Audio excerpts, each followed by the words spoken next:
Halo sahabat Bunda, selamat datang di channel kami. Di sini, kita akan berbagi cerita penuh emosi, mulai dari tawa hingga air mata. Dalam kisah-kisah yang terinspirasi dari pengalaman hidup nyata. Jangan lewatkan setiap cerita menyentuh yang akan membuat hati Anda terasa lebih hidup. Yuk, tekan tombol like dan subscribe sekarang juga. Saya doakan buat sahabat Bunda yang sudah like dan subscribe, semoga selalu dilancarkan rezeki dan segala urusannya, amin ya robbal alamin. Mari kita mulai perjalanan penuh makna ini bersama. Selamat menikmati kisah-kisah yang kami sajikan.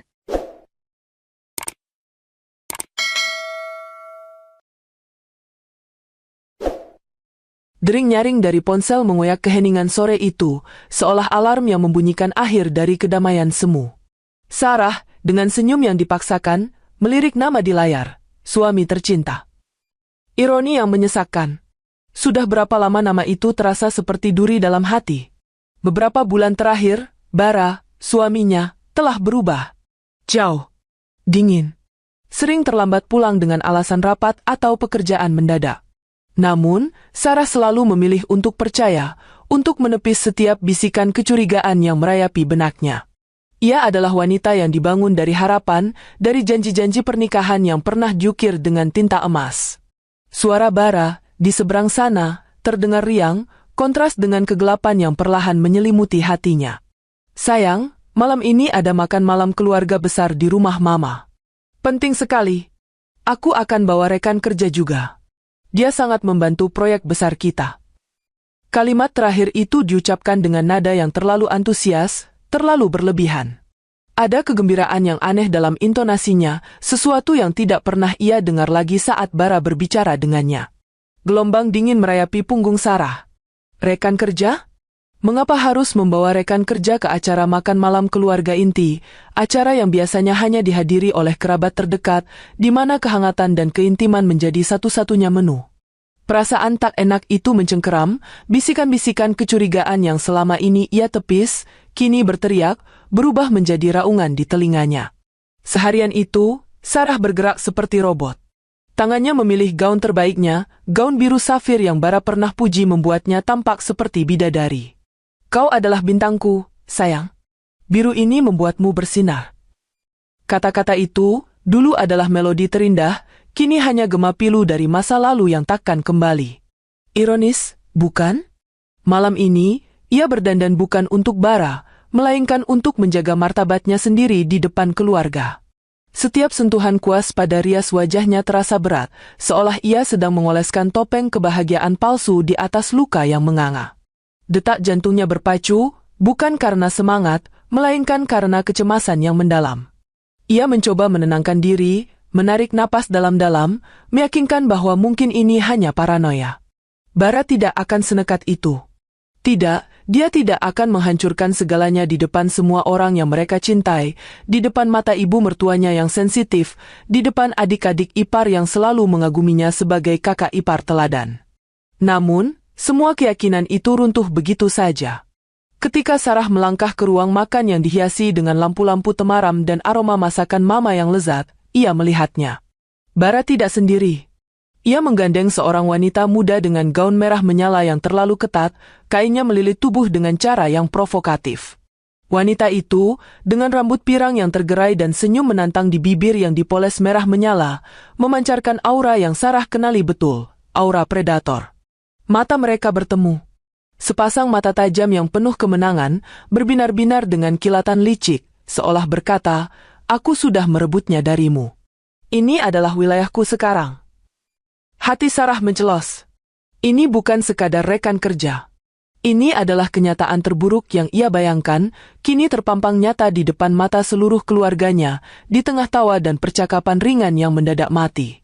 Semuanya, perkenalkan, suara Bara menggelegar, penuh bangga, seolah sedang menampilkan sebuah trofi kemenangan. Ini Luna, rekan kerjaku yang paling berdedikasi. Berkat dia, proyek kita melesat jauh melampaui target. Kata, rekan kerja, itu terdengar kosong, hampa, menyinggung rasa.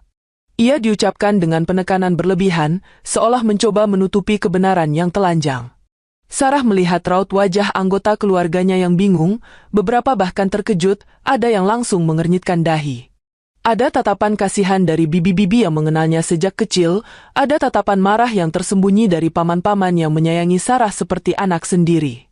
Namun, yang paling menyakitkan adalah tatapan Bara, suaminya sendiri, yang bahkan tidak meliriknya. Ia tidak mengalihkan pandangannya sedikit pun dari Luna, seolah Sarah adalah hantu yang tak terlihat, tak layak mendapat perhatian sekecil apapun. Makan malam itu adalah penyiksaan. Setiap suapan terasa seperti pasir di lidah Sarah, sulit ditelan. Setiap tawa Luna yang renyah di sisi Bara, menusuk ulu hati Sarah seperti pecahan kaca.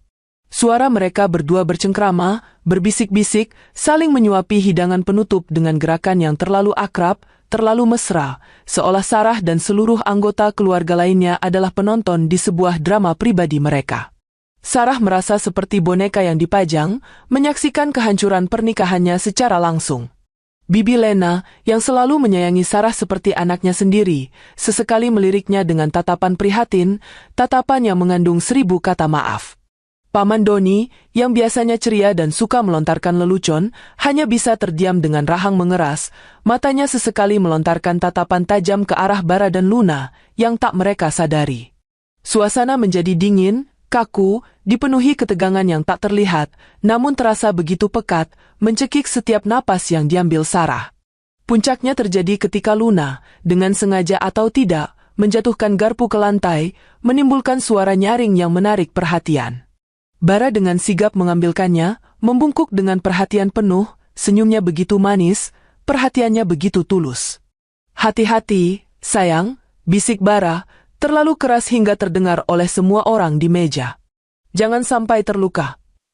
Kata "sayang" itu, yang dulu hanya terucap untuk Sarah dalam momen-momen paling intim mereka, kini meluncur begitu saja dari bibir Bara untuk wanita lain di depan mata Sarah. Dunia Sarah seolah runtuh. Dinding-dinding di sekelilingnya ambruk, menimpa jiwanya. Bukan hanya Bara yang mempermalukannya, tetapi juga sang pelakor itu sendiri, yang dengan sombongnya menatap Sarah, seolah menantang, seolah mengejek penderitaannya. Senyum kemenangan itu begitu jelas, begitu merendahkan. Seolah berkata, "Lihat, dia memilihku. Kau adalah masa lalu yang tak berarti."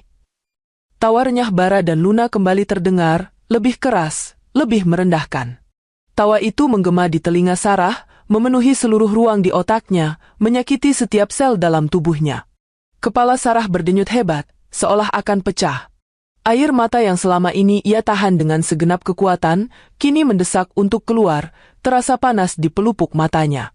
Ia mengepalkan tangannya di bawah meja, kukunya menusuk telapak tangannya sendiri, mencoba mengalihkan rasa sakit di dada yang begitu membakar. Penghinaan ini terlalu besar. Luka ini terlalu dalam. Ini bukan hanya pengkhianatan, ini adalah perampasan kebahagiaan, perampasan identitas, perampasan harga diri. Ia merasakan dirinya menyusut, mengecil, tak terlihat, seolah ia adalah debu di bawah kaki mereka. Martabatnya hancur berkeping-keping di depan mata seluruh keluarga, di depan mata mama mertuanya yang kini menatapnya dengan penuh rasa bersalah dan kesedihan. Ia merasa seperti pecundang, wanita yang tak pantas dicintai, yang telah dicampakkan dan dipermalukan begitu kejam. Namun, di tengah kehancuran itu, sesuatu yang baru mulai tumbuh. Kemarahan. Kemarahan itu mulai membuncah, perlahan-lahan menggantikan rasa sakit. Kemarahan itu seperti bara api, yang kini mulai menyala dalam dirinya, membakar setiap tetes keputusasaan. Ia menatap Bara, lalu Luna, tatapan kosong yang menyimpan ribuan pisau, tatapan yang tak seorang pun mampu mengartikannya. Dendam. Kata itu berputar di benaknya, berulang-ulang, menjadi satu-satunya tujuan. Malam ini, ia mungkin hancur, tetapi esok hari, ia bersumpah, mereka akan merasakan kehancuran yang jauh lebih dahsyat. Ini bukan lagi tentang cinta yang hilang, bukan lagi tentang hati yang patah, tapi tentang harga diri yang terinjak-injak, tentang keadilan yang harus ditegakkan. Malam itu, di antara tawa dan bisikan merendahkan, Sarah mati. Dan dari abu kematiannya, seorang wanita baru lahir, lebih kuat, lebih kejam, penuh dengan janji balas dendam. Janji yang akan ia penuhi dengan cara apapun. Malam itu, Sarah tidak tidur. Ia tidak bisa. Setiap kali ia memejamkan mata, wajah Luna dengan senyum kemenangan dan bisikan bara yang menyebut, "Sayang," untuk wanita lain, muncul, menghantui. Gaun biru safir yang tadi malam ia kenakan, kini teronggok di sudut kamar, tampak lusuh dan hampa, seperti perasaannya. Ia bangkit dari tempat tidur, bukan dengan gairah hidup, melainkan dengan api yang membakar di dalam dadanya. Api itu adalah perpaduan pahit dari sakit hati, kemarahan, dan harga diri yang hancur. Ia menatap cermin, melihat pantulan dirinya yang kuyu, dengan lingkaran hitam di bawah mata. "Ini bukan aku," bisiknya pada diri sendiri. "Aku tidak akan membiarkan mereka menghancurkanku." Keesokan harinya, bara pergi tanpa sepatah kata pun. Tidak ada permintaan maaf, tidak ada penjelasan, bahkan tidak ada tatapan. Seolah-olah malam makan malam itu tidak pernah terjadi. Seolah-olah ia tidak pernah menancapkan belati ke hati Sarah di depan seluruh keluarga. Sarah tahu, ini adalah awal dari neraka yang nyata. Dan benar saja, neraka itu datang lebih cepat dari yang ia duga. Minggu-minggu berikutnya adalah mimpi buruk yang berulang. Bara semakin terang-terangan dengan Luna. Aroma parfum wanita itu seringkali melekat di kemeja Bara. Bahkan ada jejak lipstik merah di kerah bajunya. Sarah menemukan struk belanja yang mahal atas nama Bara di butik-butik mewah, jauh dari jenis hadiah yang pernah Bara berikan padanya.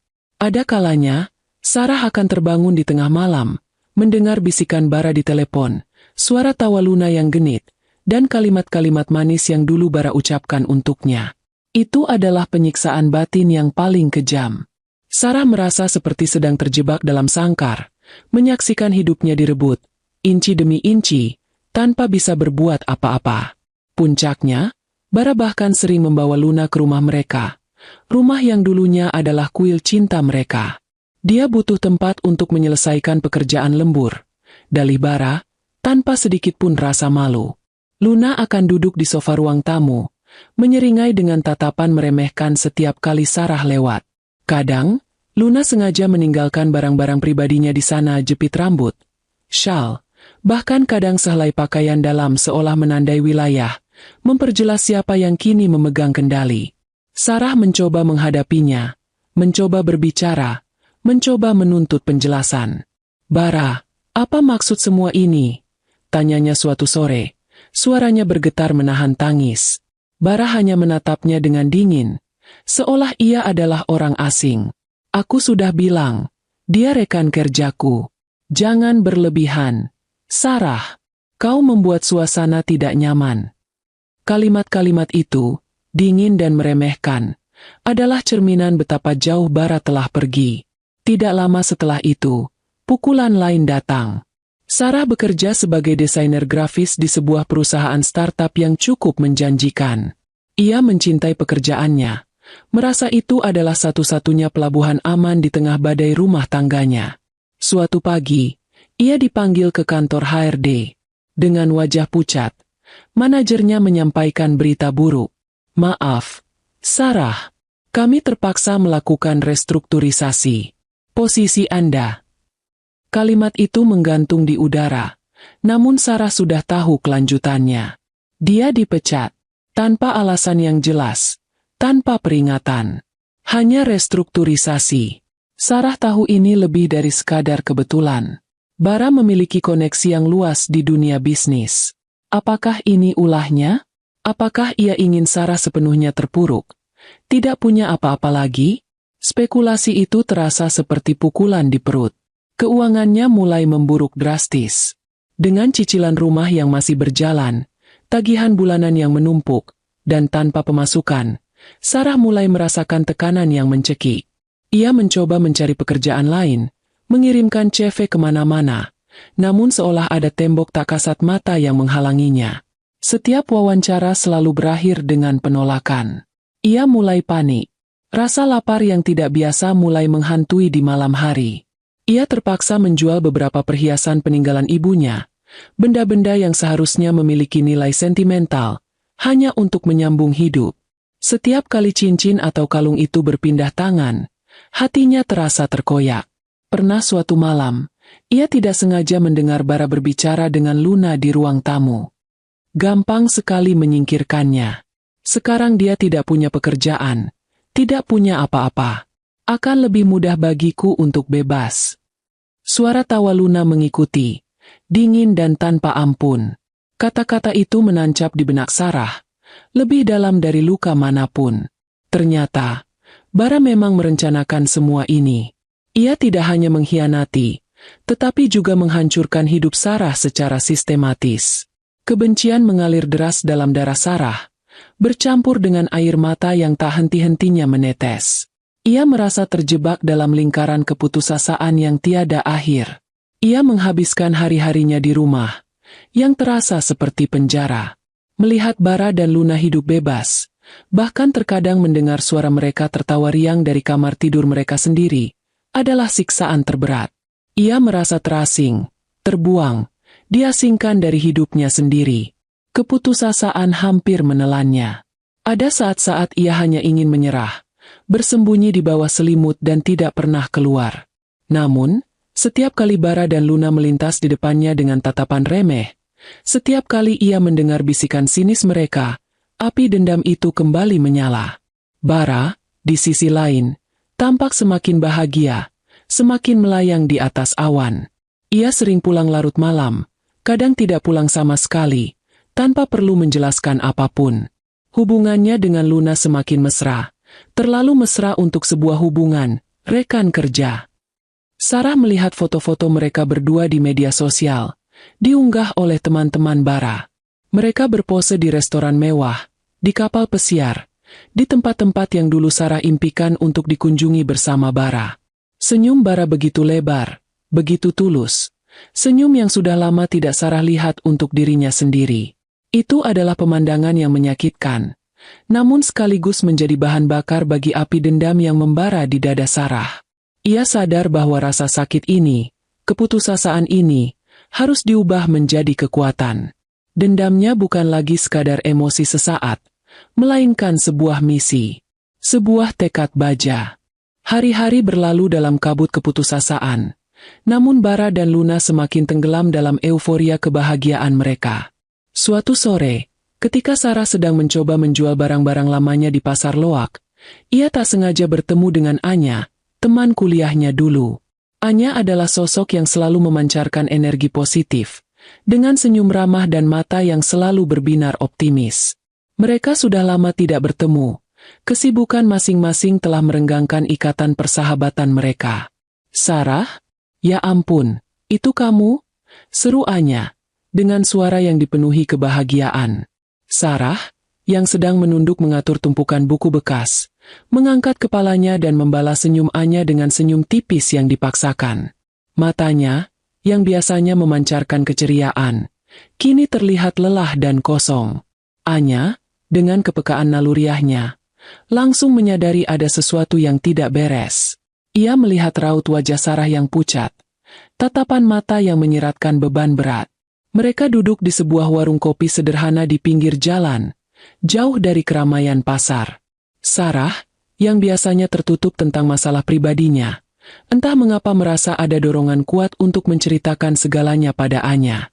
Mungkin karena aura ketulusan Anya, atau mungkin karena ia sudah terlalu lelah menanggung beban ini sendirian. Perlahan, dengan suara bergetar, Sarah menceritakan tentang pengkhianatan Bara, penghinaan di malam makan malam keluarga, kehilangan pekerjaannya, dan bagaimana keuangannya kini terpuruk. Ia tak dapat menahan air mata yang tumpah, mengalir deras membasahi pipinya. Anya mendengarkan dengan sabar, tanpa memotong, tanpa menghakimi. Matanya sesekali berkaca-kaca mendengar penderitaan Sarah. Ketika Sarah selesai bercerita, Anya memegang tangannya dengan erat. "Sarah, aku turut sedih mendengar semua ini. Tapi kau harus kuat. Kau tidak sendirian." Kata-kata itu, sederhana namun tulus, terasa seperti oase di tengah gurun kekeringan emosional Sarah. Anya kemudian menceritakan tentang bisnis kecilnya. "Aku punya butik online kecil, menjual kerajinan tangan dan aksesori etnik. Awalnya hanya hobi, tapi sekarang lumayan berkembang. Ia menjelaskan bahwa ia butuh seseorang yang bisa membantunya mendesain katalog produk dan mengelola media sosial. Seseorang yang memiliki keahlian desain grafis dan pemahaman tentang estetika. Aku tahu kau desainer grafis yang brilian, Sarah. Bagaimana kalau kau bergabung denganku? Kita bisa mulai dari kecil, tapi aku yakin ini bisa jadi besar. Awalnya Sarah ragu. Kepercayaan dirinya hancur berkeping-keping. Ia merasa tidak lagi memiliki semangat, apalagi kreativitas. Aku tidak yakin, Anya. Aku sudah lama tidak berkarya. Aku merasa kosong. Ia takut akan kegagalan, takut akan kekecewaan lain yang akan semakin menenggelamkannya. Namun, dorongan dari Anya begitu kuat, begitu tulus. Ini bukan hanya pekerjaan, Sarah.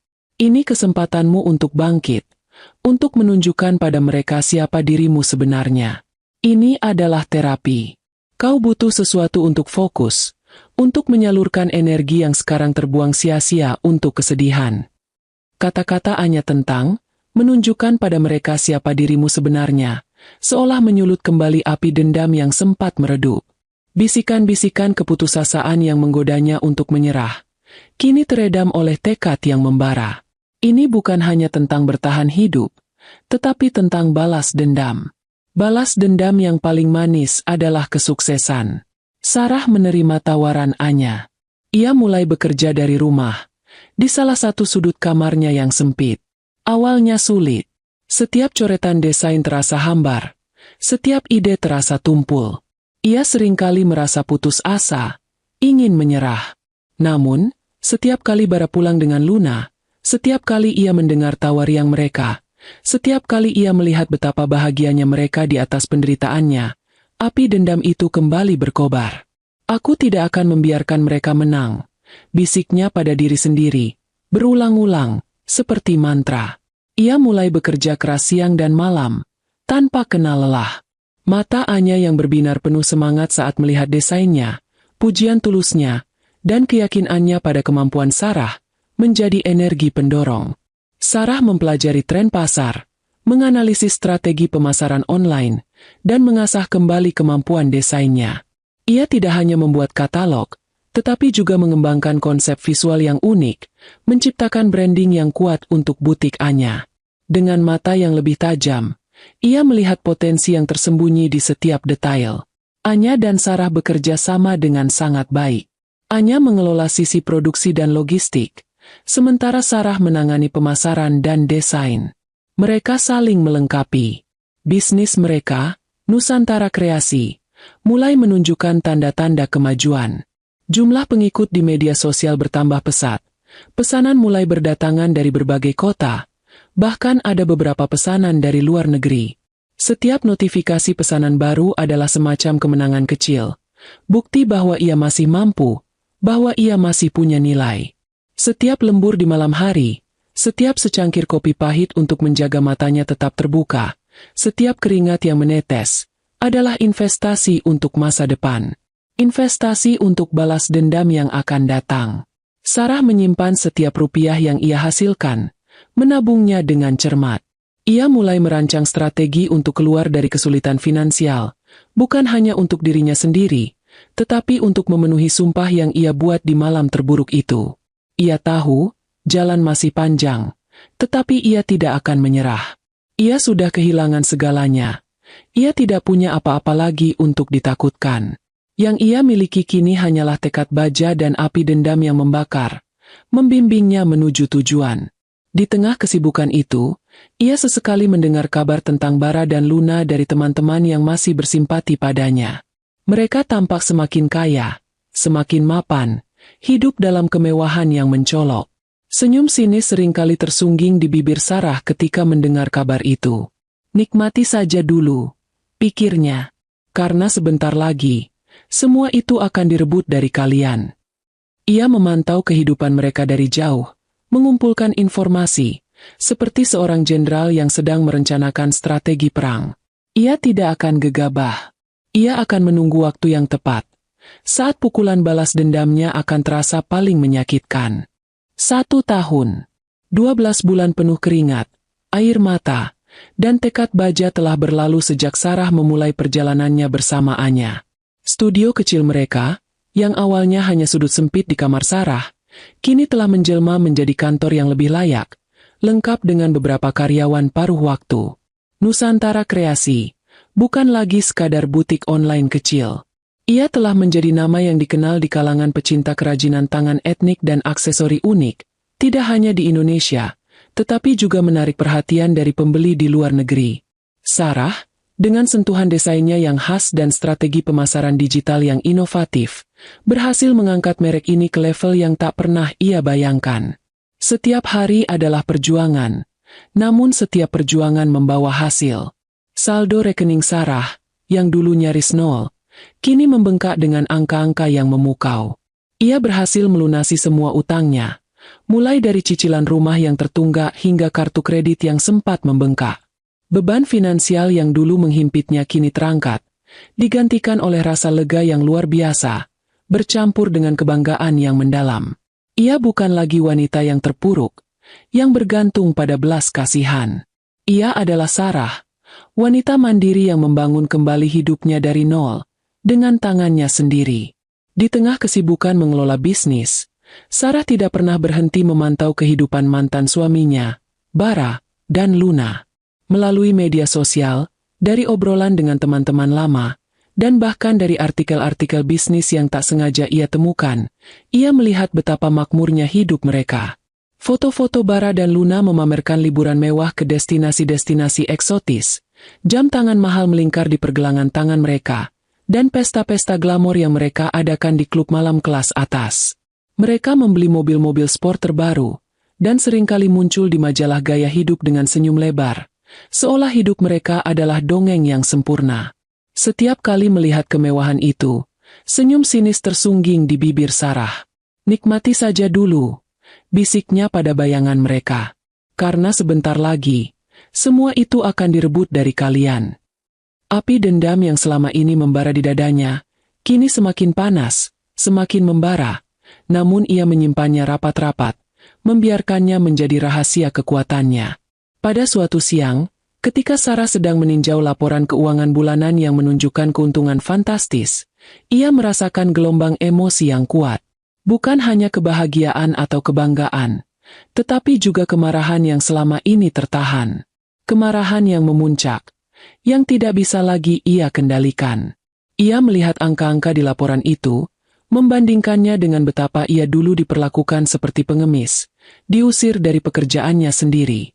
Bara dan Luna telah menertawakannya, merendahkannya, menganggapnya tidak berdaya.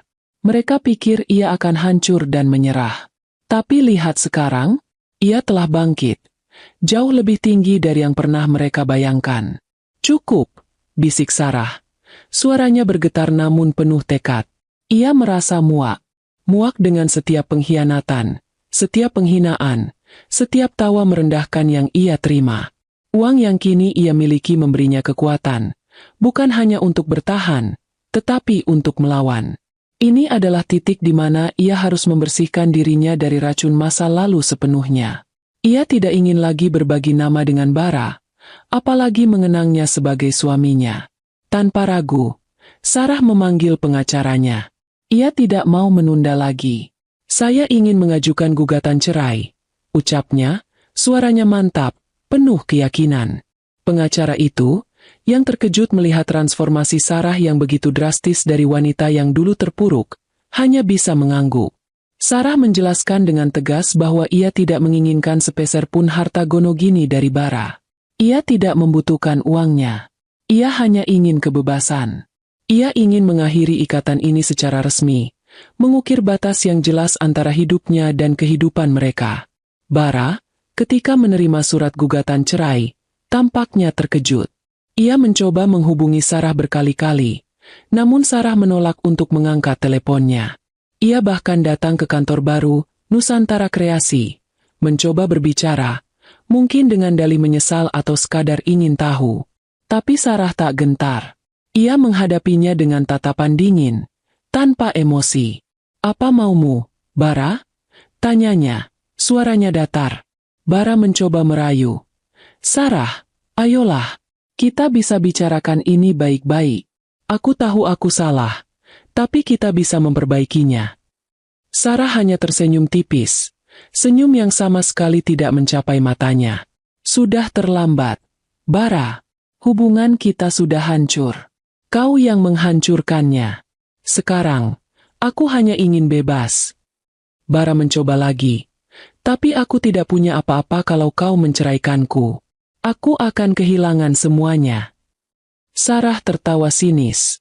Kau yang menciptakan ini, Bara. Sekarang, terimalah konsekuensinya. Ia tidak memberikan kesempatan sedikit pun bagi Bara untuk berdalih atau meminta maaf. Proses perceraian berjalan lancar. Berkat bukti-bukti yang Sarah miliki dan tekadnya yang tak tergoyahkan untuk tidak mempersulit, asalkan ia bisa segera bebas. Akhirnya, palu hakim diketuk. Sarah resmi menyandang status janda. Ia tidak merasakan kesedihan, hanya kelegaan yang luar biasa. Beban berat itu terangkat dari pundaknya. Ia kini benar-benar bebas. Bebas dari ikatan yang menyakitkan, bebas dari bayang-bayang Bara dan Luna, dan yang terpenting, bebas untuk melangkah maju, untuk merencanakan langkah selanjutnya. Dengan status barunya, ia tidak lagi merasa terbelenggu. Kebebasan itu memberinya kekuatan baru, tujuan yang lebih jelas. Ia akan melanjutkan rencananya. Ia akan membalas dendam dengan cara yang paling elegan, paling menyakitkan bagi mereka. Ia akan membuktikan kepada Bara dan Luna bahwa kehancuran yang mereka timbulkan padanya akan berbalik menghantam mereka jauh lebih keras. Dan ia akan menikmatinya. Setiap detiknya. Status janda yang kini disandang Sarah terasa lebih ringan dari belenggu pernikahan yang dulu. Sebuah beban berat telah terangkat, digantikan oleh kebebasan yang memabukkan. Ia tidak lagi melihat bayang-bayang Bara di setiap sudut rumah, atau merasakan aura Luna yang menjijikkan di udara. Rumah itu, yang dulu terasa seperti penjara, kini menjadi markas pribadinya, tempat ia bisa merencanakan langkah selanjutnya tanpa gangguan. Meski sibuk dengan Nusantara Kreasi yang terus berkembang pesat, Sarah tidak pernah berhenti memantau kehidupan mantan suaminya dan Luna. Media sosial menjadi jendela pribadinya untuk mengintip kemewahan semu mereka. Bara dan Luna, dalam kebahagiaan mereka yang menggebu-gebu, seolah tak sadar bahwa setiap unggahan, setiap foto yang mereka bagikan, adalah informasi berharga bagi Sarah. Mereka memamerkan perhiasan baru, pakaian desainer, dan makan malam di restoran-restoran paling eksklusif di kota. Mereka sering mengunggah foto diri mereka di depan rumah-rumah mewah yang mereka kunjungi, kadang dengan tulisan, "Rumah impian kami," atau "Investasi masa depan." Suatu sore, saat Sarah sedang berselancar di media sosial, sebuah unggahan dari Bara menarik perhatiannya. Sebuah foto pasangan itu berdiri di depan sebuah rumah minimalis modern yang sangat megah, dengan kolam renang yang berkilauan di halaman belakang. Captionnya berbunyi, "Mimpi jadi kenyataan.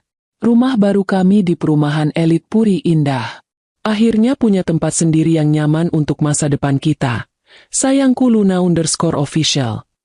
Melihat unggahan itu, senyum dingin tersungging di bibir Sarah. Sebuah ide kejam, namun brilian, melintas di benaknya. Ide itu berkedip-kedip, seolah lampu neon yang menyala dalam kegelapan. Jika mereka ingin rumah impian, Sarah akan memberikannya, tetapi bukan untuk mereka miliki. Itu akan menjadi awal dari kehancuran mereka. Ini bukan lagi sekadar pembalasan dendam emosional. Ini adalah strategi perang finansial yang akan membuat mereka merasakan pahitnya kehilangan segalanya, seperti yang Sarah rasakan. Sejak saat itu, Sarah mulai mengumpulkan informasi. Ia menghubungi beberapa agen properti terpercaya yang ia kenal melalui jaringan bisnisnya. Dengan dalih mencari investasi properti, ia meminta mereka untuk mencari daftar rumah-rumah yang dijual di perumahan elit Puri Indah, khususnya rumah yang baru saja dijual atau yang sedang dalam tahap pembangunan. Ia tidak menyebutkan nama Bara atau Luna. Ia hanya memberikan deskripsi yang cukup spesifik mengenai rumah yang ia lihat di unggahan Bara. Beberapa hari kemudian, salah satu agen properti menghubunginya. "Nona Sarah, saya menemukan satu properti yang sesuai dengan deskripsi Anda di Puri Indah. Baru saja akan masuk daftar jual. Pemiliknya sedang terburu-buru. Harganya cukup tinggi, tapi lokasinya sangat strategis dan bangunannya sangat baru. Jantung Sarah berdebar kencang. Ini dia, kesempatan emas yang ia tunggu-tunggu. Ia mengatur janji untuk melihat rumah itu keesokan harinya. Bersama agen properti yang tidak tahu apa-apa tentang niat tersembunyi Sarah, ia memasuki rumah impian Bara dan Luna. Rumah itu persis seperti yang ada di foto. Luas, modern, dengan sentuhan kemewahan di setiap sudut. Kolam renang yang mengundang, dapur bergaya Eropa, dan kamar tidur utama dengan pemandangan kota. Sarah berjalan melintasi setiap ruangan, membayangkan Bara dan Luna merencanakan masa depan mereka di sini, tanpa menyadari perangkap yang sedang dipasang olehnya. Senyum tipis, penuh kemenangan, tak lepas dari bibirnya. Saya tertarik, ujar Sarah pada agen properti dengan nada tenang, menyembunyikan kegembiraan luar biasa yang bergejolak di dalam dirinya. Berapa penawaran terbaik yang bisa saya berikan? Agen itu menyebutkan angka. Sarah tanpa ragu menaikkan tawaran itu jauh di atas harga pasaran, bahkan jauh di atas harga yang mungkin sanggup ditawarkan Bara dan Luna. Ia ingin memastikan bahwa tidak ada celah, tidak ada kesempatan bagi mereka untuk merebut rumah itu darinya. Uang kini adalah senjata terampuhnya, dan ia akan menggunakannya tanpa ampun. Saya ingin prosesnya dipercepat, lanjut Sarah. Saya ingin transaksi ini selesai secepat mungkin, tanpa kendala. Agen itu tampak terkejut namun senang. Tentu saja, Nona Sarah. Saya akan mengurus semuanya. Sarah menghabiskan beberapa hari berikutnya untuk memfinalisasi rencana balas dendamnya.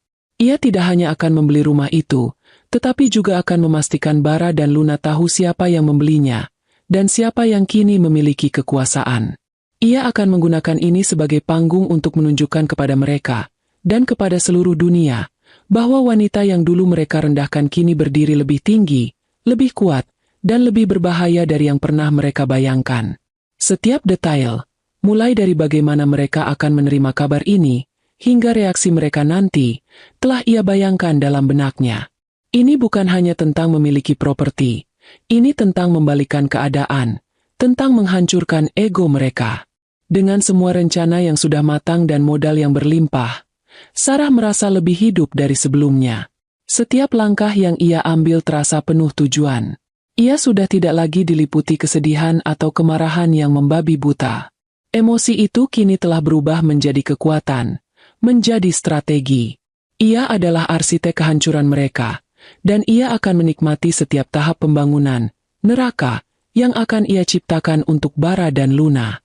Mereka telah menanam benih penderitaan, dan kini, saatnya bagi mereka untuk menuai badai. Detik-detik menuju hari penandatanganan akta jual beli terasa begitu lambat bagi Sarah, namun ia tahu, setiap detik yang berlalu adalah investasi untuk kemenangan. Ia menghabiskan waktu dengan mengatur detail terakhir. Tidak ada celah, tidak ada kesalahan yang boleh terjadi. Ini bukan hanya sebuah transaksi properti. Ini adalah pukulan telak pertama dalam permainan balas dendamnya. Pada hari yang telah ditentukan, Sarah tiba di kantor notaris dengan pakaian yang rapi, namun tetap sederhana. Ia tidak ingin menarik perhatian yang tidak perlu, apalagi terlihat sombong. Di sisi lain, Bara dan Luna, yang tak tahu apa-apa, juga tengah sibuk dengan urusan mereka. Sarah mengetahui dari salah satu agen properti, yang kebetulan memiliki koneksi ke agen Bara dan Luna, bahwa pasangan itu sedang dalam tahap akhir negosiasi untuk membeli rumah impian yang sama. Mereka bahkan sudah menyiapkan acara syukuran kecil untuk merayakan pembelian rumah itu. Betapa ironisnya. Sarah duduk tenang di ruang tunggu, membaca sekilas berkas-berkas yang ada di tangannya. Ia menahan senyum tipis yang terus ingin mengembang. Beberapa menit kemudian, ia dipanggil masuk. Di dalam ruangan, notaris dan penjual rumah sudah menunggunya. Suasana formal dan tegang, namun Sarah merasa anehnya damai. Ini adalah momen yang ia tunggu. Dengan tenang, Sarah menyimak setiap poin dalam perjanjian jual-beli. Ia menandatangani setiap lembar dengan goresan pena yang mantap, seolah setiap tanda tangan adalah pahatan batu nisan bagi impian Bara dan Luna. Transfer dana sejumlah fantastis dilakukan dalam hitungan menit, mengalir deras dari rekening Sarah ke rekening penjual. Jumlah itu jauh melampaui harga pasar yang wajar, sebuah penawaran yang tidak mungkin ditolak oleh penjual, dan yang paling penting, tidak mungkin ditandingi oleh Bara dan Luna. "Selamat, Nona Sarah," ujar notaris dengan senyum lebar, menjabat tangannya erat. "Anda adalah pemilik sah rumah di perumahan elit Puri Indah Blok C12. Prosesnya sangat cepat dan lancar." Kata-kata itu terasa seperti melodi kemenangan di telinga Sarah. Ia hanya mengangguk, membalas senyum tipis. Dalam hatinya, ia membayangkan wajah Bara dan Luna ketika mereka mengetahui kabar ini. Pasti akan sangat menarik. Setelah semua urusan selesai, Sarah meminta agen properti untuk melakukan sesuatu yang sangat penting. "Tolong hubungi agen yang menangani Bara dan Luna, dan beritahu mereka bahwa rumah yang mereka incar sudah terjual. Katakan, saya pemilik barunya," perintah Sarah, dengan nada yang tenang namun penuh wibawa. "Pastikan mereka tahu ini bukan lelucon. Berikan detail kepemilikan jika perlu." Agen itu, yang hanya melihat Sarah sebagai klien kaya raya, mengangguk patuh. Ia tidak tahu bahwa ia sedang menjadi pion dalam skema balas dendam yang lebih besar. Tak lama setelah itu, ponsel Sarah bergetar.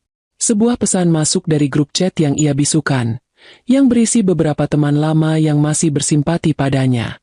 Pesan itu dari Maya, salah satu teman yang paling aktif mengabarkan berita Bara dan Luna. "Maya, guys, kalian gak akan percaya. Bara dan Luna batal beli rumah di Puri Indah." Teman A, "Hah? Kok bisa? Bukannya mereka udah yakin banget?" Teman B, "Wah, ada apa nih? Jangan-jangan mereka bangkrut?" Maya, "Bukan bangkrut, tapi rumahnya udah dibeli orang lain." "Dan tebak siapa? Aku dengar harganya ditawar gila-gilaan, jauh di atas harga pasar." Sarah hanya tersenyum membaca pesan-pesan itu. Ini baru permulaan. Ia tahu pasti Bara dan Luna sedang kalang kabut. Kehancuran mimpi mereka adalah melodi indah bagi telinga Sarah. Ia membayangkan kekecewaan, kemarahan, dan mungkin sedikit kebingungan di wajah mereka. Mereka pasti tidak akan menyangka bahwa seseorang yang telah mereka rendahkan, kini memiliki kekuatan untuk menghancurkan impian mereka begitu saja. Ia menerima telepon dari seorang teman lain, Lita, yang terdengar sangat terkejut. "Sarah, kau tahu Bara dan Luna gagal beli rumah itu? Aku dengar Bara marah-marah di kantornya. Dia bilang ada orang yang sengaja menghalangi mereka." Sarah hanya mendengarkan, menikmati setiap kata. "Benarkah?" sahutnya santai, seolah tidak tahu apa-apa. Lita terus bercerita tentang kekesalan Bara yang begitu besar. Bagaimana Bara merasa dikerjai. Malam itu, Sarah tidur nyenyak untuk pertama kalinya dalam waktu yang sangat lama. Ia tidak lagi dihantui oleh bayangan pengkhianatan. Kini, ia adalah pemegang kendali. Ia telah mengambil alih alur cerita, dan ia akan memastikan bahwa Bara dan Luna akan membayar mahal untuk setiap penderitaan yang mereka berikan padanya. Membeli rumah itu bukan hanya tentang memiliki properti. Itu adalah deklarasi perang. Sebuah pengingat bahwa ia, Sarah, adalah kekuatan yang harus diperhitungkan, dan mereka telah membangunkan raksasa yang tertidur. Kepemilikan rumah di Puri Indah adalah kemenangan pertama, sebuah bisikan ancaman yang mungkin Bara dan Luna belum sepenuhnya pahami. Sarah tahu, mereka pasti sedang gusar, bertanya-tanya siapa orang misterius yang telah mengacaukan rencana mereka. Namun, itu belum cukup. Pukulan berikutnya harus lebih telak, lebih terlihat, dan secara gamblang menunjukkan siapa dalang di balik semua ini. Sarah tidak hanya ingin mereka tahu dia yang membeli rumah itu, dia ingin mereka melihatnya, merasakan setiap detail kemewahan yang seharusnya menjadi milik mereka. Dengan dana melimpah dan koneksi yang ia bangun dari Nusantara Kreasi, Sarah menyewa arsitek dan desainer interior terbaik di kota. "Saya ingin rumah ini mencerminkan kemewahan yang tak tertandingi," perintah Sarah. "Setiap sudut harus berbicara tentang selera tinggi dan kekayaan. Buatlah mereka menyesal telah kehilangan ini." Ia tidak hanya merenovasi, ia mengubah rumah itu menjadi sebuah mahakarya. Lantai marmer Italia berkilauan, lampu gantung kristal menjuntai anggun, dan furnitur custom yang dirancang khusus mengisi setiap ruangan. Kolam renang diperluas, Taman ditata ulang dengan lanskap yang memukau, menciptakan oasis pribadi yang menakjubkan. Setiap detail, mulai dari gagang pintu hingga keran wastafel, dipilih dengan cermat untuk memancarkan aura eksklusivitas. Ia sengaja memilih gaya yang jauh lebih modern dan mewah daripada yang mungkin diidamkan Bara dan Luna, memastikan bahwa mereka akan melihat rumah itu dan merasa bahwa standar mereka jauh di bawah Sarah. Proses renovasi berlangsung cepat, dengan pengawasan ketat dari Sarah. Ia mengunjungi lokasi setiap hari, memastikan setiap elemen sesuai dengan visinya. Seringkali, ia melihat Bara dan Luna melewati jalan depan rumah itu, mungkin dalam perjalanan mereka dari atau ke tempat lain. Mereka akan melirik, terkadang melambat, dengan tatapan penasaran, bertanya-tanya siapa pemilik baru yang begitu royal dalam renovasi. Sarah selalu memastikan dirinya tidak terlihat, menikmati pertunjukan kecil itu dari balik jendela mobil atau pagar yang tinggi. Setelah renovasi selesai, rumah itu benar-benar menjelma. Ia bukan lagi sekadar rumah mewah, melainkan sebuah pernyataan. Sebuah simbol kekuatan dan kemakmuran yang tak terbantahkan. Ini adalah panggung yang sempurna untuk langkah berikutnya. Sarah memutuskan untuk mengadakan pesta pembukaan rumah yang megah. Bukan sekadar syukuran kecil, melainkan acara sosial berskala besar yang akan menjadi buah bibir di kalangan kelas atas. Ia mengundang ratusan tamu, rekan bisnis, influencer, kolega Anya dari dunia fashion, dan tentu saja, teman-teman lama mereka, teman-teman yang masih menjalin kontak dengan Bara dan Luna. Ia memastikan untuk mengundang Bara dan Luna juga, mengirimkan undangan mewah atas nama Sarah sendiri, tidak lupa menyertakan alamat rumah baru yang kini adalah miliknya. Undangan itu adalah tamparan keras pertama yang akan mereka rasakan. Malam pesta tiba. Rumah itu bersinar terang, gemerlap di bawah sorotan lampu dan bulan purnama. Musik lembut mengalun dari band jazz yang tampil di tepi kolam. Aroma makanan gourmet menguar dari dapur terbuka, dan sampahnya terbaik mengalir seperti air. Sarah mengenakan gaun malam berwarna perak yang anggun, rambutnya ditata elegan, dan senyumnya memancarkan percaya diri yang tak tergoyahkan. Ia adalah nyonya rumah yang sempurna, memancarkan aura keberhasilan yang memukau. Pintu gerbang terbuka, dan sepasang mata Bara dan Luna terbelalak lebar saat mereka melangkah masuk. Ekspresi wajah mereka adalah perpaduan antara keterkejutan, kemarahan, dan ketidakpercayaan yang mendalam. Mereka melihat nama Sarah di daftar tamu, namun mereka pasti tidak menyangka bahwa rumah megah yang mereka dambakan ini, kini dimiliki oleh mantan istri yang mereka remehkan. Gaun merah menyala Luna dan setelan mahal Bara tampak pudar di tengah kemegahan yang diciptakan Sarah. Sarah, dari kejauhan, mengamati mereka. Ia menunggu momen yang tepat. Ketika Bara dan Luna mulai berjalan lebih jauh ke dalam rumah, melihat setiap sudut yang telah direnovasi, Sarah melangkah mendekat. "Selamat datang, Bara, Luna," sapa Sarah. Suaranya lembut namun penuh ketegasan, seperti belati berlapis sutra. Ia berdiri di dekat tangga utama, di bawah lampu gantung kristal yang berkilauan, dengan segelas sampahnya di tangannya. Senyumnya begitu menawan, begitu mematikan. Bara dan Luna terkesiap. Wajah mereka pucat pasi. "Sarah, ini rumahmu." Bara tergagap. Suaranya dipenuhi keterkejutan. "Tentu saja," jawab Sarah, menaikkan alisnya dengan elegan. "Aku suka sekali desainnya. Kebetulan sekali, aku menemukan properti yang sempurna di Puri Indah ini." Ia meneguk sampahnya perlahan, menikmati ekspresi hancur di wajah mereka. "Aku dengar kalian juga tertarik dengan rumah ini, ya? Sayang sekali, aku lebih dulu." Penjualnya tidak bisa menolak tawaranku yang cukup menggiurkan. Luna, yang biasanya agresif, hanya bisa terdiam. Ia menatap Sarah dengan tatapan tercengang, seolah baru pertama kali melihat Sarah yang sebenarnya. Bara mencoba mengumpulkan diri. "Tapi, bagaimana bisa? Kau dulu tidak punya apa-apa." "Orang bisa berubah, Bara," potong Sarah tajam, senyumnya semakin lebar, namun dingin. "Dan roda kehidupan itu berputar.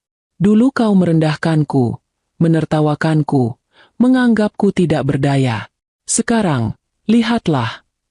Ia mengayunkan tangannya, mengelilingi ruangan, seolah mempersembahkan seluruh kemegahan itu kepada mereka. Ini adalah hasil dari kerja keras, dedikasi, dan tentu saja, sedikit tekad untuk membuktikan bahwa kalian salah. Kerumunan tamu mulai melirik ke arah mereka, berbisik-bisik. Beberapa bahkan mengeluarkan ponsel untuk merekam interaksi tegang ini. Bara dan Luna merasa seluruh pasang mata menatap mereka, bukan dengan kekaguman, melainkan dengan rasa ingin tahu dan mungkin sedikit ejekan. Mereka terjebak dalam perangkap yang telah Sarah pasang. Mereka ingin melarikan diri, namun kaki mereka seolah terpaku. Pesta itu menjadi panggung bagi kemenangan Sarah dan kehancuran Bara serta Luna. Setiap pujian yang diterima Sarah dari tamu-tamu, setiap ucapan selamat atas kesuksesannya, adalah pukulan telak bagi mereka. Mereka melihat Sarah berinteraksi dengan orang-orang penting, menerima tawaran kerjasama bisnis baru, dan memancarkan aura yang tak pernah mereka duga dari wanita yang pernah mereka injak-injak. Ini bukan sekadar pesta, ini adalah deklarasi. Deklarasi bahwa Sarah telah bangkit, dan ia telah kembali untuk mengklaim apa yang seharusnya menjadi miliknya. Kehormatan, kekuatan, dan pada akhirnya, balas dendam. Setelah pesta pembukaan rumah yang megah itu, yang kini menjadi buah bibir di seluruh kalangan sosial, Bara dan Luna tidak pernah sama lagi. Senyum kemenangan Sarah di malam itu telah menancap kuat di benak mereka, meracuni setiap kebahagiaan semu yang selama ini mereka nikmati. Mereka pulang dari pesta dengan perasaan hancur. Harga diri mereka terkoyak di depan mata banyak orang. Melihat kemewahan dan kesuksesan Sarah yang melesat bak roket, sementara mereka merasa terhenti di tempat, memicu badai kecemburuan dan kemarahan yang membabi buta. Bagaimana bisa dia sekaya itu? Bara menggebrak meja makan di apartemen sewa mereka, yang kini terasa begitu sempit dan tak berarti dibandingkan rumah Sarah. Dulu dia bahkan tidak punya apa-apa. Pasti ada yang curang. Luna, dengan wajah cemberut, menyahut. Dia sengaja melakukan ini untuk mempermalukan kita. Wanita iblis itu. Mereka menolak untuk mengakui bahwa kesuksesan Sarah adalah hasil kerja keras. Mereka lebih suka percaya bahwa itu adalah semacam keajaiban gelap atau keberuntungan buta. Kecemburuan itu mulai merusak penilaian mereka dalam pekerjaan dan investasi. Bara, yang dulunya terkenal cerdik dalam bisnis, kini menjadi gegabah.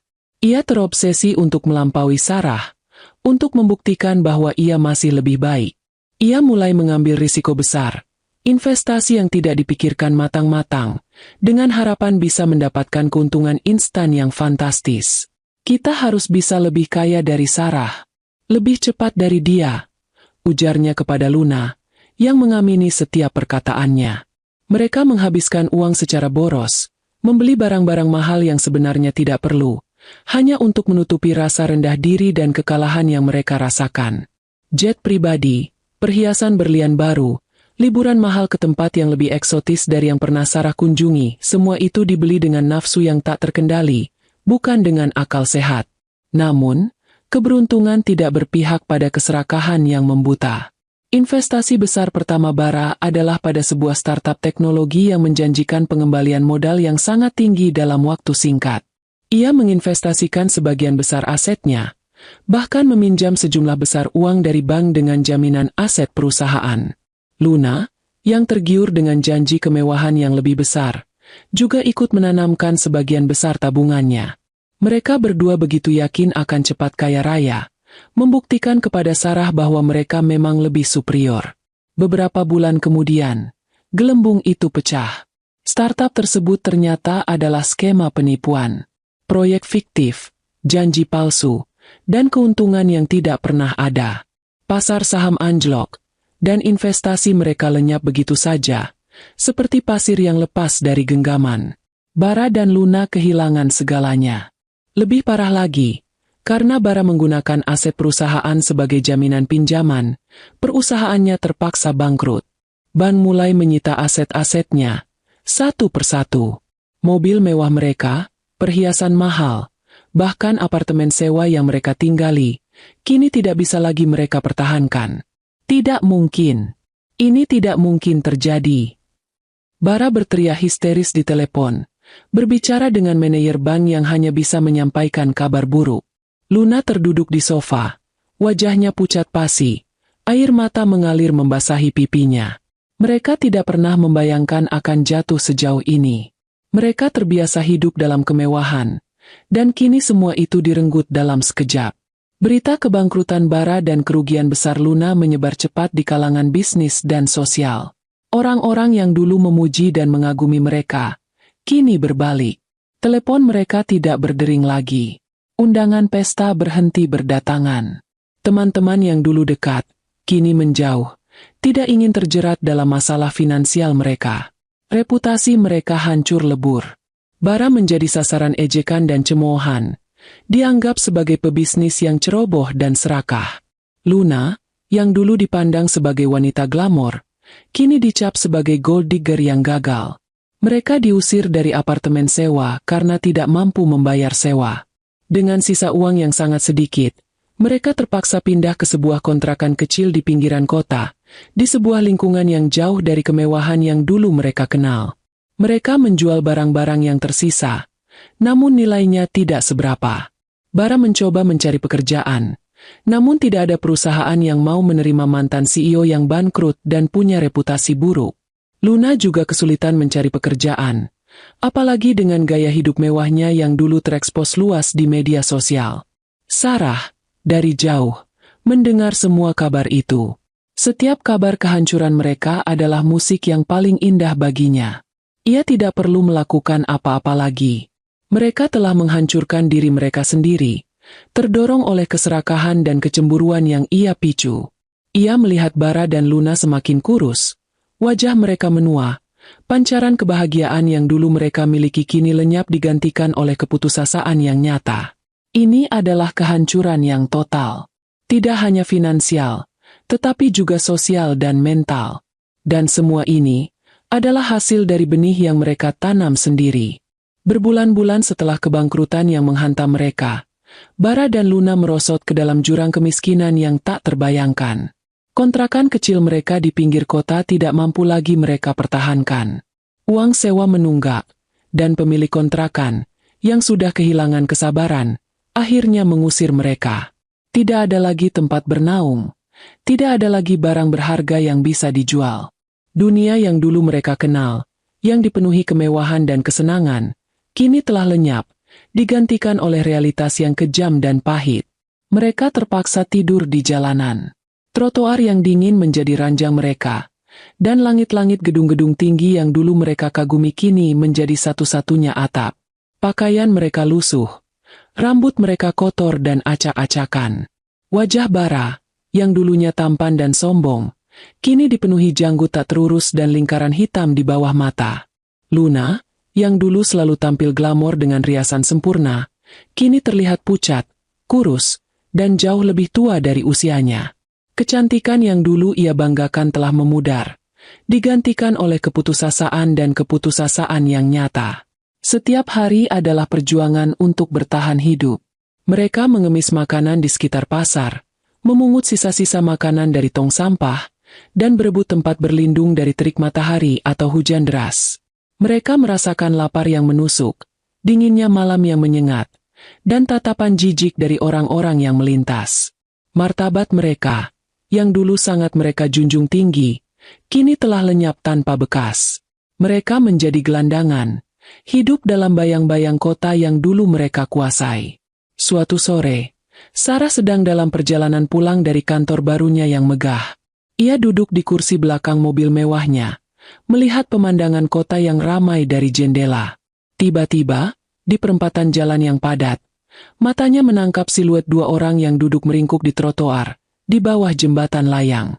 Jantungnya berdesir. Meskipun penampilan mereka telah berubah drastis, Sarah mengenali mereka. Itu adalah Bara dan Luna. Ia meminta sopirnya untuk menghentikan mobil sebentar, sedikit menjauh dari pandangan mereka. Dari dalam mobil, Sarah mengamati mereka. Bara tampak sedang memungut sisa makanan dari tempat sampah, sementara Luna duduk bersandar di dinding, menatap kosong ke depan. Mereka terlihat sangat menyedihkan, jauh dari citra mewah dan angkuh yang dulu mereka perlihatkan. Pakaian mereka kotor, Tubuh mereka kurus kering, dan mata mereka memancarkan kehampaan. Melihat kondisi mereka, Sarah merasakan gelombang emosi yang kompleks. Ada kepuasan yang mendalam, sebuah rasa kemenangan yang tuntas. Dendamnya telah terbalaskan, jauh melebihi apa yang pernah ia bayangkan. Mereka telah merasakan pahitnya hidup di jalanan, merasakan penghinaan dan penderitaan yang sama persis seperti yang Sarah alami, bahkan mungkin lebih parah. Ia melihat bagaimana nasib telah berbalik 180 derajat. Ia, yang dulu diinjak-injak, kini berdiri di puncak kesuksesan, sementara mereka, yang dulu angkuh, kini terpuruk di dasar jurang. Namun, di balik kepuasan itu, ada juga sedikit rasa kosong. Balas dendam ini, yang telah menjadi bahan bakar hidupnya selama ini, kini telah usai. Ia tidak lagi merasakan bara api kemarahan yang membakar di dadanya. Yang tersisa hanyalah hembusan angin dingin dari masa lalu yang kini telah selesai. Ia menyadari bahwa obsesi terhadap balas dendam, meskipun memuaskan, juga memakan energinya. Sarah memerintahkan sopirnya untuk melaju. Ia tidak ingin mereka melihatnya. Tidak ingin mereka tahu bahwa ia telah menyaksikan kehancuran total mereka. Biarkan mereka terus hidup dalam ketidaktahuan, dengan rasa sakit yang menggerogoti. Itu adalah hukuman terbaik bagi mereka. Malam itu, Sarah pulang ke rumahnya yang megah. Ia berjalan melintasi lantai marmer yang dingin, melewati kolam renang yang berkilauan, dan masuk ke kamarnya yang luas. Ia duduk di tempat tidur, menatap pantulan dirinya di cermin. Wanita yang ia lihat bukanlah wanita yang sama dengan yang dulu menangis di malam makan malam keluarga. Ia adalah wanita yang kuat, mandiri, dan berhasil. Ia telah membalaskan dendamnya, bukan dengan kekerasan fisik, tetapi dengan kekuatan finansial dan kecerdasan. Ia telah membuktikan bahwa mereka salah. Bahwa ia bukanlah wanita lemah yang bisa dihancurkan begitu saja. Mereka telah merendahkannya, tetapi ia telah bangkit, lebih tinggi dari yang pernah mereka bayangkan. Kini, Bara dan Luna akan merasakan pahitnya hidup sebagai gembel, merasakan setiap penderitaan yang dulu mereka paksakan padanya. Ini adalah akhir dari dendamnya. Sebuah bab telah ditutup, dan babak baru akan dimulai. Malam itu, setelah menyaksikan Bara dan Luna terpuruk sebagai gelandangan, Sarah tidak lagi merasakan gejolak amarah yang membakar di dalam dadanya. Api dendam, yang selama ini menjadi bahan bakarnya, kini telah padam. Yang tersisa hanyalah abu dingin dari masa lalu, dan kelegaan yang luar biasa. Ia menyadari bahwa misi balas dendamnya telah tuntas, dan dengan itu, sebagian dari dirinya yang lama juga telah pergi. Sarah tidak pernah lagi mencari tahu kabar Bara dan Luna. Ia tidak peduli. Mereka sudah tidak lagi relevan dalam hidupnya. Fokusnya kini beralih sepenuhnya pada dirinya sendiri dan masa depan yang cerah. Nusantara Kreasi terus berkembang pesat. Dengan kepemimpinan Sarah yang visioner, perusahaan itu membuka cabang-cabang baru, menjalin kemitraan internasional, dan bahkan mulai merambah ke pasar produk fashion yang lebih luas. Sarah menjadi sosok yang dihormati di dunia bisnis, diundang sebagai pembicara di berbagai seminar, dan namanya sering muncul di majalah-majalah ekonomi sebagai inspirasi. Namun, di balik kesuksesan finansial, Sarah menemukan kebahagiaan sejati dalam hal-hal yang lebih sederhana. Ia mulai meluangkan waktu untuk hobi lamanya, melukis. Setiap goresan kuas di kanvas adalah bentuk ekspresi kebebasan dan kedamaian batinnya. Ia juga lebih sering menghabiskan waktu bersama orang-orang yang benar-benar peduli padanya, seperti Anya, teman setianya yang selalu ada di saat-saat tersulit. Persahabatan mereka semakin erat, dibangun di atas fondasi kepercayaan dan dukungan tanpa syarat. Suatu hari, ketika Sarah sedang melihat-lihat foto lama di ponselnya, ia menemukan foto pernikahannya dengan Bara. Senyumnya pudar sejenak. Namun, tidak ada lagi rasa sakit atau penyesalan. Hanya ada pemahaman bahwa itu adalah bagian dari perjalanan hidupnya. Ia tidak membenci Bara, tidak lagi.